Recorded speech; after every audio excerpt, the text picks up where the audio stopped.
I want to share with you a story that comes from one of our members.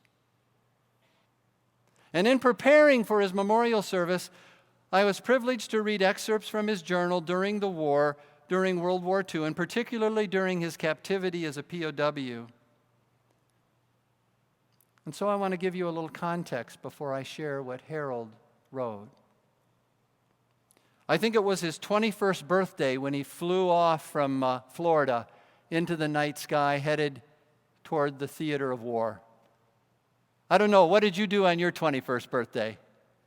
How did you celebrate becoming 21? He flew off with all the attendant dangers and worries that were ahead of him, heading into the struggle over in Europe. Well, he was a navigator for a B-24 bomber, and when they were on a mission over Germany, they fell behind the squadron because an engine had been disabled and they had to slow their pace. They had some fighter plane cover for a while, but even they left and they were limping home alone, exposed. And over France, they were shot down. While on board a train, they were interrogated rather directly by some Nazis who felt that Harold's story wasn't true. And finally, with a lot of force, someone said to him in English, "We know you're an airman. Tell us." And he did, with name, rank, and serial number. And he then was detained, headed not now for Toulouse, but now headed back into deeper Germany. But as he was on that train along the French border with Spain, the borderlands, and the Pyrenees Mountains in the distance, this is what he wrote in his journal. "The two soldiers and I boarded a train bound for Bayonne on the French border near the Atlantic Ocean.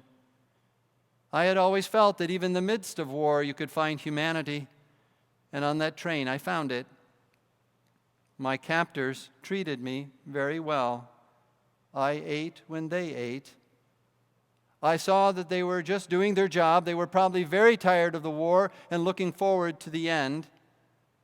At one point, as the train weaved its way through the Pyrenees Mountains, I pointed out a beautiful vista to one of my guards and said, 'Beautiful.' The guard looked out, turned to me, and responded, 'Ja, beautiful.'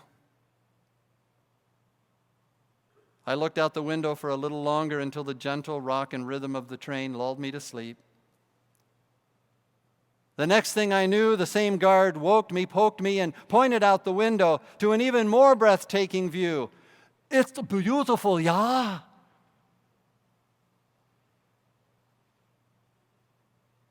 I looked out and absorbed the majesty of God's creation in that early morning dawn and thought about how wonderful the world would be if we could all just enjoy the simple treasures that He had given us.